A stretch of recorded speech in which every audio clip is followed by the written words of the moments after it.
Sergeant Jace Rourke stood tall on the grand stage of the alien city of Velter, heart still pounding from the final battle that ended the war. The sky above was golden. 2 suns hovered low on the horizon, lighting the marble towers of the alien capital with soft fire. Behind him, the banners of the United Terran Forces fluttered next to the proud black flags of the Graxary Empire. He hated ceremonies. He was a soldier, not a hero. But today he was called a savior, the man who led the charge through the enemy's shield wall, who survived every suicide mission, and who helped the humans earn their place among the stars. "Step forward, warrior of Terra," said the Graxary High Commander, voice echoing through the city square. Jay stepped forward, helmet under his arm. His uniform was torn, burned in places, but clean enough for this moment. Thousands watched, Graxary nobles. In their glittering bone armor, humans in smart dress suits, diplomats, warriors, even media drones floating silently above. "You have shown bravery, honor, fire," the commander said. His eyes gleamed like polished obsidian. "And now, by the customs of our people, we grant you a gift worthy of such glory." Jace frowned. He wasn't told about any gift. The crowd parted as 2 armored guards stepped forward. Between them walked a young alien woman. She was tall, with dark violet skin and glowing silver eyes. Chains of gold shimmered around her wrists, though they were more for show than for holding her. She walked with her head held high, proud, not broken. The crowd whispered. Even the humans watching looked confused. "This is Princess Kellerivon," the commander announced. "Daughter of the fallen Venari royal line, captured in battle. Now your prize, your slave." Jace froze. He looked at her. She looked back, calm and unreadable. Her eyes did not plead. They measured him, as if she expected something but not kindness. "Are you serious?" Jace asked, voice rising. Murmurs rippled through the crowd. "She is yours," the commander said. "Our most honored gift." "I didn't fight for this," Jace shouted, turning to the human officials standing nearby. "We outlawed slavery centuries ago." Ambassador Reeves stepped forward, clearly nervous. "Sergeant Rourke, please. Cultural differences. We'll sort it out after the ceremony." "Sort it out," Jace growled. "This is wrong," Kalira spoke, her voice smooth and strong. "If you reject me publicly, I will be executed. Graxary law. Gift refused dishonors the giver." Jace looked at her again, stunned. "So you're saying I either accept you as a slave," he said slowly, "or you die because of their pride?" She nodded once. "Yes, that is the way of it." The Graxary crowd stood silent, waiting. "Jace's?" Heart pounded in his chest. His instincts screamed to walk away. But she wasn't the enemy. Not anymore. The war was over. She had no weapon, no army. Only pride. Jack turned to the commander. "I accept the princess." The crowd roared in approval. The ceremony ended. Trumpets blared, drums beat. But Jace wasn't smiling. They were taken to a transport ship headed for the human military sector. Kalira sat across from him in the empty cabin, her hands resting calmly in her lap. She wore a silver robe now, less formal but still elegant. "I didn't save you to own you," Jace said. "I know," she replied. "You could have spoken up more." She tilted her head. "Would they have listened?" He sighed. "Probably not." "I'm not going to chain you or command you around," he added. And yet she said quietly, "By their law, I belong to you." "I don't want that. I don't either." But now we are both trapped. That hit him hard. He realized she wasn't just some alien with fancy words. She was intelligent, noble, and now, technically, his property. "I'll fix this," he said. She raised an eyebrow. "Will you?" He met her eyes. "Yeah, even if I have to break the whole damn treaty to do it." Back on Outpost Helix, a human-controlled orbital base, things didn't get better. The news had spread fast. Terran. Hero receives alien princess slave. Jace was called into a dozen meetings with generals, lawyers, and diplomats. "This is a mess." General Chen barked, throwing a tablet on the table. "You embarrassed us in front of the Graxary?" "Good," Jace said. "You gave me a person. like she was a trophy. That's not honor. That's barbaric. Could have refused quietly, she would have died. Silence. The legal team admitted that the Graxori had followed their own customs. And since Earth had accepted the Alliance terms, they couldn't break them without starting a new conflict. Officially, Kalira was in Rourke's custody. Until further review, unofficially, nobody wanted to touch this. Jace returned to his quarters, furious. He found Kalira standing by the window, staring out at Earth in the distance, blue, green, and alive. "Ever been there?" he asked. "No," she said softly. "I was raised to hate it. Your people, your chaos. And now," she looked at him, "now I am trying to understand." He walked over, leaned against the wall. "You should know something," he said. "I'm going to find a way to free you. Officially, legally. No chains, no fake ownership. You'll be your own person." Lyra looked at him for a long moment. Then slowly she nodded. "I believe you," she said. "And in the meantime, we figure this out together." She gave the smallest of smiles. "You are not what I expected, human." "Yeah," he replied. "I get that a lot." But nothing was simple. Kalira was watched closely by both human and Graxori eyes. Some humans wanted to use her for information. Others feared she might still be loyal to her people. Graxori officials sent constant demands for proof of discipline and honor rights. To be completed, Jace ignored them all. Instead, he started digging into ancient Alliance laws, into the Universal Sentient Rights Treaty, found a loophole in. Old clause that said no sentient noble may be treated as property. Even in Alliance customs, if their homeworld recognizes their sovereignty, he needed proof that Kalira was still recognized by her people. He needed allies. Late one night, Kalira entered the command room where Jace sat buried in files. "You're working late?" she said. "I think I found a way to free you," he said. "But I need access to the Venari crown records. Proof you're still a princess under your people's laws." She walked closer. "If we find that proof, I will no longer be yours." "I don't want you to be mine," he said. She was silent for a long moment. "Then let's find it together." Stared at each other. Two enemies from two dead empires, now caught in the cracks of a new world. Days passed on Outpost Helix, a large human space station near the border of Graxori space. From the outside, it looked like a giant wheel spinning slowly in the black sky. Inside, it was a mix of military base, diplomatic hub, and home to over 10,000 humans and aliens. Sergeant Jace Rourke wasn't used to being in the spotlight. But ever since the day he was given Princess Kellerraven, everyone on the station knew his name. Some looked at him with respect. Others with fear or disgust. Whispers followed him wherever he went. "There goes the guy with the slave. He took a reward from the Graxori. Must be nice to own a princess." Jace ignored them all. He had work to do. Kalira was given her own room in the diplomatic wing.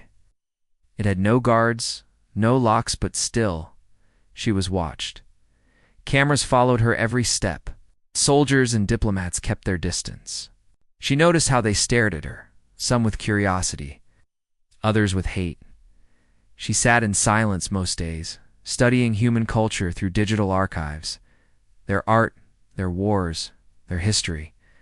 So much violence, so much heart. Jace visited often, sometimes with documents, sometimes with just coffee. He never ordered her around, never treated her like a slave. He didn't know how to talk to royalty, so he spoke to her like a soldier. And strangely, she liked that. One afternoon, Jace arrived. With a datapad in hand, "I found something," he said, sitting across from her. "This could be our way out." Kalira raised an eyebrow. Ignored the jab and showed her the screen. It displayed an old digital treaty, faded and barely translated from Galactic Common. "This says any noble with confirmed bloodline, recognized by their homeworld, cannot be held as a gift or slave in if their empire is gone." She scanned the lines quickly, her eyes sharp. "This was signed by 32 species," she said, "including the Graxori." "Exactly." She set the pad down. But my world is in ruins. My people are scattered. My family is dead. Didn't matter. If you're still recognized by someone with authority from your world, someone from the royal registry, or a high priest, we can use that as proof. Kalira leaned back, her silver eyes thoughtful. There may be one, she said softly. A cousin. She was a child when the war began. If she lives, she may carry the seal of my house. Jace leaned forward. Where is she? Kalira gave a bitter laugh. Last I heard, captured. Taken by the Graxery during the siege of Talvis. We find her. Kalira looked at him carefully. You are willing to fight your own allies to free me? I didn't fight a war for freedom just to support slavery, Jace said. Humanity doesn't bend the knee, Kalira, not to anyone. Well, Jace prepared a quiet mission to search. For Kalira's cousin, rumors continued to grow. The Graxery sent formal messages to Earth's government, asking for updates on the right of obedience. According to their culture, Kalira had to kneel before Jace in public and perform a loyalty ritual. It wasn't violent, but it was humiliating. Jace refused. Ambassador Reeves called him into a tense meeting. You're making things worse, Reeves said. If you don't follow Graxery protocol, they'll see it as dishonor. They're already threatening to close trade routes. I don't care. You should.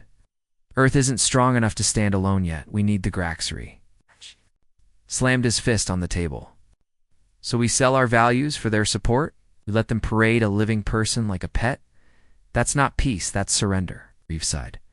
You were a soldier, Rourke, not a politician. Stay in your lane.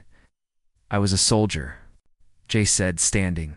Now, I'm a man trying to fix the galaxy you helped break. Kalira heard about the demand for the right. She sat quietly, staring at the small silver ring on her finger, a symbol of her former life. She had never bowed to anyone, even as a prisoner. She kept her head high. Now the galaxy expected her to kneel, to a human. To a man who never asked for power over her, she walked into Jace's office without knocking. You will not speak for me, she said. He looked up, surprised.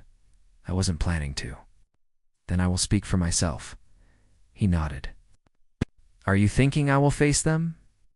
In public, but not as a slave, as myself. Jace frowned. They won't allow that. Then let them try to stop me. A week later, a gathering was held in the station council hall. It was a grand, circular chamber where humans and aliens met to discuss galactic law. The Graxery ambassador, a tall being in dark armor, stood near the center. Cameras recorded everything. Thousands watched the live feed across the galaxy. Kalira entered the hall, walking slowly but with dignity. She wore a long cloak, half torn, half royal. Her head was uncovered. Her hands were free. Whispers filled the room. She stopped in front of the Graxery ambassador.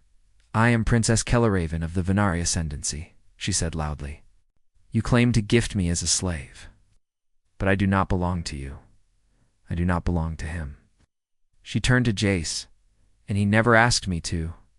The ambassador growled. You speak out of turn, perform the rite, or you disgrace your owner. Am not owned, she said. I am a survivor. I am free by my will. And by your own treaties, by the laws you signed, I demand recognition. She held up her ring. This is the royal sigil of House Vin. I demand sanctuary under Article 12 of the Alliance Accord. The ambassador stepped forward, but Jace blocked him. Touch her, Jace, said coldly, and I'll show you how humans handle bullies. The room fell silent. A high-ranking human diplomat stepped in. We will review the claim, she said carefully. Till then, Princess Kalira is under Terran protection. That night, back in her quarters, Kalira stood at the window again. Jace joined her, holding 2 cups of warm synth tea. You surprised me out there, he said. I surprised myself, she replied. Not bad for a so-called slave, she smirked. Not bad for a barbaric human. They drank in silence for a moment. What happens next, she asked. Jace took a breath. We find your cousin. Get proof of your bloodline. And then we take this to the Galactic Council. We burn the whole gift law system to the ground. She looked at him. And if we fail, then we make enough noise that others start to question it too. Kalira stared out the window at the stars. You humans really are strange. Why you lose so much? And still you fight for people who aren't even your own. Jace smiled faintly. That's what makes us dangerous. The small ship cut through the blackness of space like a blade. Jace sat in the pilot's seat, his hands steady on the controls, eyes focused on the glowing path in front of them. Beside him, Princess Kalira sat quietly, her silver eyes thoughtful. There. Mission was simple but not easy. Find Kalira's cousin, the only living member of the Venari royal family, and prove Kalira's bloodline. That was their only hope to break the chains of Graxari tradition and give Kalira legal freedom. But first, they had to reach HFY, a shadow planet once used as a prisoner transfer station. Intelligence suggested Kalira's cousin Lysavan had been taken there during the last years of the war. Do you trust this contact of yours? Kalira asked, breaking the silence. Jace didn't answer right away. He was thinking about the person they were meeting. His name's Maddox, former Terran scout pilot. Quit the army after the peace treaty. He's rough, but he owes me. Kalira gave a small nod. Rough is fine. Just don't get us killed. Jace smirked. You getting worried about me, Princess? She glanced at him, amused. No, just worried about wasting my time. They landed on HFY in a quiet zone, far from any official stations. The planet was cold and dusty, covered in jagged rocks and rusted metal remains from the war. Old prison towers stuck out of the earth like broken teeth. Maddox was waiting for them near a half-buried shuttle. He wore a dirty coat, an eye patch, and carried a blaster on his hip. Well, Maddox grinned. If it isn't the hero of Valter, now flying around with royalty, Jace stepped forward. We need information. You still have contacts in the prisoner networks? Depends on the payment. Jace handed him a chip. Triple the usual rate? And my silence. Maddox nodded, eyes scanning Kalira. She doesn't look like a slave. She's not, Jace snapped. Kalira stepped closer. Information on Lysavan? Speak now. Maddox scratched his chin. Yeah, heard something. Some Graxari ship dropped off a high-value Venari girl here 6 months before the war ended. Wasn't in the logs. No one knew why. Still here. Kept by scavengers in the southern ruins, Kalira's hands clenched. Alive? Maddox shrugged. Don't know. Could be. But if she is, she ain't free. The southern ruins were 2 days away by crawler. Jace and Kalira packed light just weapons, food rations, and survival gear. The trip was slow, the terrain dangerous. Filled with rusted wreckage and sharp metal storms, they camped at night in a small cave. Jace lit a small fire unit while Kalira sat on a rock, staring at the stars above the cave's mouth. You ever think of running? She asked. He looked up. From what? From everything. War, duty, people who expect too much. Jace thought for a moment. Yeah, but then I remember running never made anything better. She nodded slowly. I ran once, when the palace fell. I left my cousin behind. I've hated myself for it ever since. He didn't speak. Instead, he handed her a ration. Bar, you're here now, he said. That's what matters. The next day, they reached the southern ruins. It was worse than they expected. The area was controlled by a gang of scavengers, half Graxari deserters, half human mercs. They wore bone armor and laser rifles. No law, no mercy. JAC spotted them from a ridge guarding a bunker. Inside they believed was Lyssa. We can't fight them all, Kalira said. There's too many, Jace grinned. About fighting fair? That night, they crept into the edge of the scavenger camp.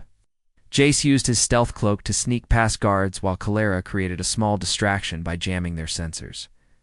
Inside the bunker, Jace found narrow hallways, flickering lights and cells made of old starship doors. He moved fast, checking each cell. Most were empty. Then he found her. She was small, thin, with glowing silver eyes, just like Kalira's. She looked weak but alive. A collar blinked red on her neck unlinked. Lyssa, Jace whispered. The girl flinched, eyes wide. I'm here to help. Your cousin sent me? He broke the collar with a charge tool. She cried out but didn't scream.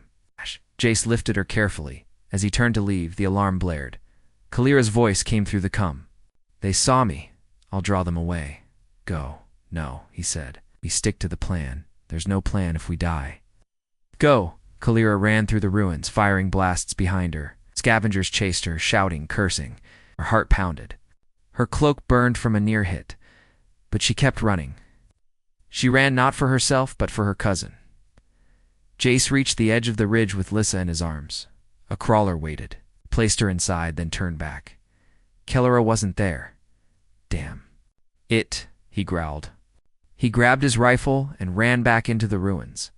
Kalira was pinned behind a wall. A scavenger aimed at her, his blaster humming. Then a sharp blast rang out. The scavenger dropped. Jace stood above him, smoke rising from his rifle. You came? Back, Kalira said, surprised. He pulled her up. Told you. No running. Together they fought their way back, covering each other's backs. Soldiers, survivors, equals. By sunrise, they escaped the ruins. Alce slept in the back, exhausted. Kalira sat beside her, gently brushing her hair. She's changed, Kalira said softly. But she's still alive. She's strong, Jace said. Just like you, Kalira looked at him. You risked everything. So did you. Silence fell between them, but it was warm, not cold. Back on Outpost Helix, Jace stormed into the legal counsel office with Kalira and Lissa beside him. She carries the royal seal, Jace said, placing a scanned hologram on the table. She's recognized by her people. It means Kalira is a legal heir, not a slave. The council debated for days, but the law was clear. Kalira was free. That night, Jace stood alone on the observation deck, staring at Earth far in the distance. Kalira joined him, wearing a simple dress, no chains, no title, just herself. You did it, she said. No, Jace replied. We did. What now? He turned to her. You're free. You can go wherever you want. Rebuild your people. Start over. She nodded slowly. And you? I'll keep fighting, he said. Not with guns. With truth. With laws. Honor. Kalira stepped closer. Then maybe I'll stay a little longer. He raised an eyebrow. Why? She smiled. Because the galaxy needs more fools like you. Peace doesn't come easily. Not after war. Not when power still whispers in the dark. Kalira was free now. The law said so. Her cousin Lissa confirmed her bloodline, and Earth's council officially removed the slave designation. The Graxery could not argue anymore. Not openly, but peace. That was a different story. Jace could feel it in the station. Tension. Eyes watching him. Orders delayed. Warnings left unanswered. Something was coming, and it wasn't good. Kalira was busy too. She and Lissa had moved into diplomatic quarters under Terran protection. She wore no crown, but many still called her princess. Kalira worked day and night, talking with scattered survivors of her people, building support, speaking in meetings, demanding a place in the Galactic Council. She wanted justice not just for herself, but for her entire race. They called us broken, she said in one meeting. But the Venari are not broken. We are awake. We will rise again. Some clapped, some rolled their eyes, but all listened. One night, Jace sat with Kalira in the garden dome. Fake grass, real stars. They won't give you a seat that easily, he said. I know, they're afraid. Good, she replied. He smiled. You've changed. So have you. They sat in silence for a while, the soft hum of the station around them. Then Kalira said, You've heard the whispers, haven't you? Jace nodded. The Graxery aren't done. They lost face. They want payback, and they'll come for it. That night, a coded message came through Jace's military terminal from a deep spy contact in Graxery space, Operation Stone. Silence is moving. High-level Graxery ship entered Terran border under stealth. Target, Helix Outpost. Primary mission, recover or assassinate Kellerraven. Jace's hands froze on the screen. They're coming, he whispered. He ran straight to the command deck. Captain Riva, commander of Outpost Helix, met him with a cold stare. We got the same alert, she said. I've already tripled security around Kelliera. Jace leaned forward. That won't stop them. You know how Graxry operate. This won't be a big warship. It'll be covert. Assassins. Quiet. Surgical. I know. Then let me handle it. You're not in command anymore, but I know them. I fought them. Let me run security detail. I'll keep her alive. Riva looked at him long and hard. Fine. But if you mess up, you answer to Earth Command. Jace nodded. I'll answer to her. The next 48 hours were chaos. Jace and a hand-picked team swept every corridor. He had motion sensors installed in the diplomatic wing. Hidden drones flew around Kalira's room. Every hallway was watched. Every person scanned, but it still wasn't enough, because they weren't coming through the halls. They were already inside.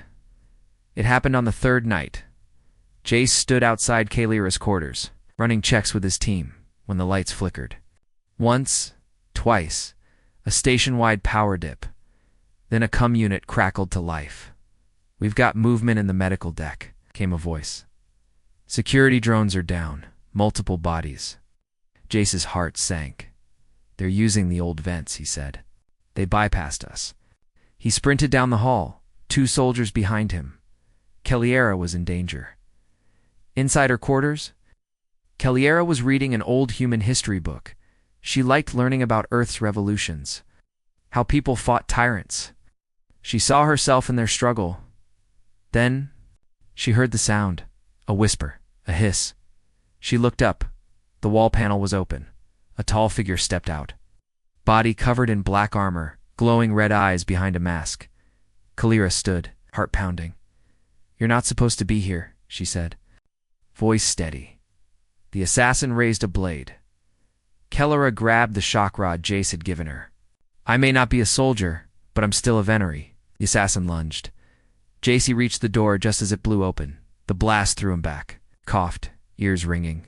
Inside he saw Kalira fighting, dodging, striking, struggling to hold the assassin back.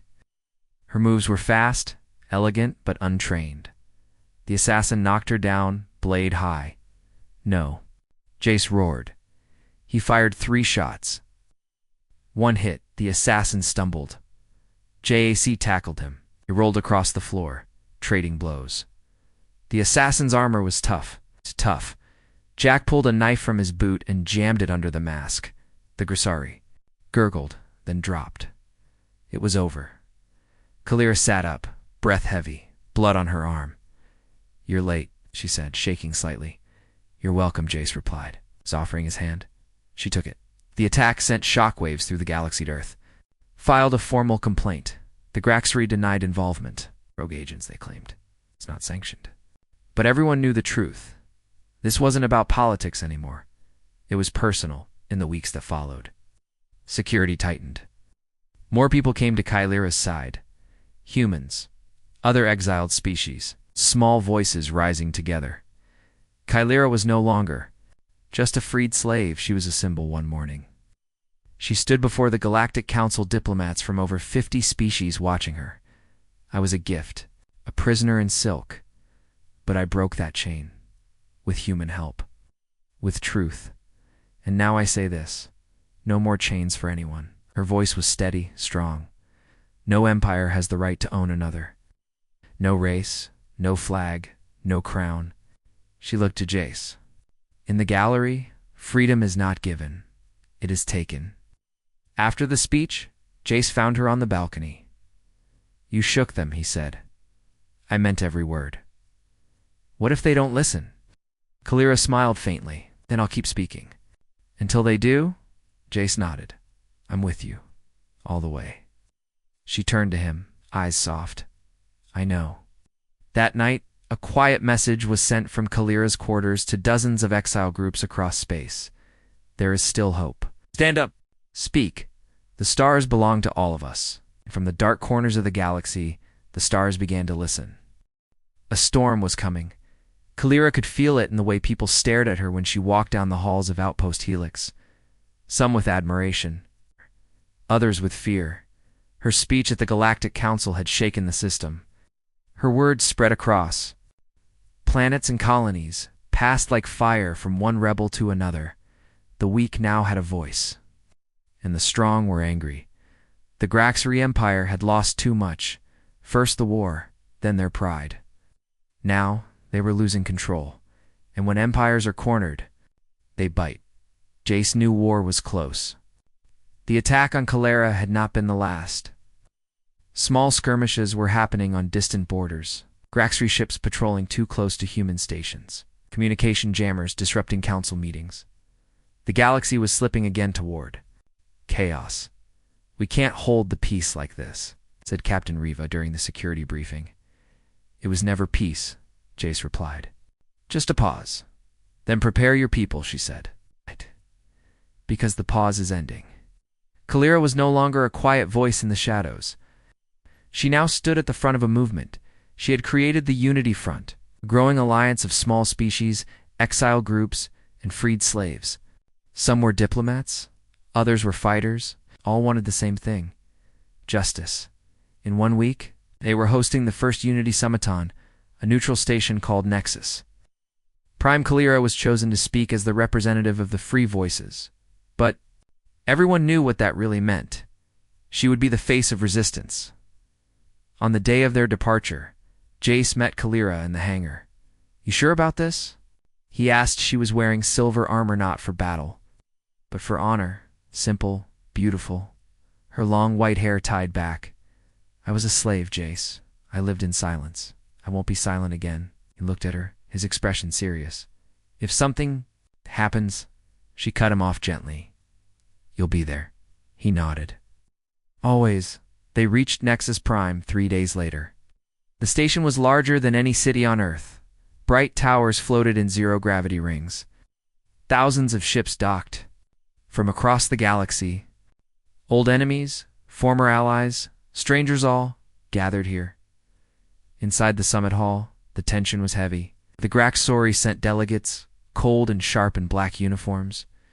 The humans sat nearby, neutral but alert. Many others filled the chamber species. Jace had never even seen before. Calera stood on the central platform. Lights dimmed. Quiet fell over the room. She began to speak. "I do not ask for pity," she said. "I do not ask for revenge. I ask for what should have always belonged to us: freedom." Her voice echoed in the chamber. "I was taken. My name was nearly erased. But I stand here now not as a victim, but as a fire that will not go out." She looked around. "Let the empires hear this. Let them write it in their books. The stars do not belong to the powerful. They belong to all of us." A silence, then dash applause. Soft at first, then louder. From every corner, even some humans stood. But not everyone clapped. Jace's earpiece buzzed. Movement in docking ring C. A voice. He said, "Unregistered ships approaching fast. Pirates, oh military Graxery." Jace's heart dropped. "They're going to attack the summit." He ran toward Calera. "We have to leave now." "But I haven't." Boom. The floor shook. Lights flickered. "Oh!" The alarm screamed. "All ships, emergency lockdown." "Hey!" Intercom blared. Chaos broke out. Delegates ran. Security tried to create barriers. Smoke filled the hallways. It's outside the windows. Graxery warships fired on defense turrets. Jace grabbed Calera's hand and pulled her through the crowd. "Come on, we're not dying here." They ran through emergency tunnels, dodging falling beams and sparks. Behind them, Graxery troops had landed and were storming the halls. "We'll never make it to our ship," Calera said, breathing hard. "We won't need to," Jace replied. "We're heading to the control core." The Nexus core was the heart of the station. If they could override the lockdown, they could send a message to every system. Every channel, every fleet. It was a risky plan. But if Calera's voice could reach the stars while the Graxery tried to kill her, it would be the most powerful message ever sent. They reached the core. Security systems were down. Jace worked fast, rerouting power while Calera activated the BROADCAST beacon. A camera. Drone hovered in front of her. She took a deep breath and began, This is Keller Raven of the Venari. I speak to all free people, and to those who wish to be free. Blasts echoed in the background. Smoke curled behind. They are trying to silence us. Right now, with weapons, with fire, but they can't stop truth. Her voice didn't shake. I do not ask you to fight for me. I ask you to fight for yourself, for your children, for every voice crushed by fear. She looked straight into the drone. We are not slaves anymore. We are the storm. Across the galaxy, people watched, in refugee camps, on battle stations, in rebel bases, and they stood. Jace shut down the beacon as Kalira finished. Run, but it was too late. Graxery soldiers burst through the corridors. Kalira stepped forward. Jace pulled her back. No, you're not dying here. She gripped his hand. Neither are you. The soldiers raised their weapons. Then a blast not from them, from behind. The corridors exploded inward. Terran Marines stormed in, led by Captain Riva herself. Drop your weapons, she shouted. This is Terran space. You will not take. The Graxery hesitated, then slowly dropped their guns. Hours later, the battle was over. The Graxery ships retreated. The summit was damaged, but the message had already spread. It couldn't be erased. Weeks passed. The Unity Front became more than a movement. It became a government, a council of equals. Kalira was chosen as its first speaker. Jace returned to Earth, honored by the Terran Council, offered medals, accepted one, and quietly gave it to a young refugee girl from a freed Venari camp. You're the reason we fight, they told her. One day, Kalira arrived on Earth wearing civilian clothes. No guards. No speeches, just herself. She found Jace on a quiet hill watching the stars. You're hard to find, she said. I like quiet places. She sat beside him. You never asked for anything. Not when you saved me. Not when you risked everything. Why? He looked at her. Because I believed in you. She smiled. You once said you'd answer to me. I did. You still do? He nodded. Then come with me, she said. We have a galaxy to change. He smiled back.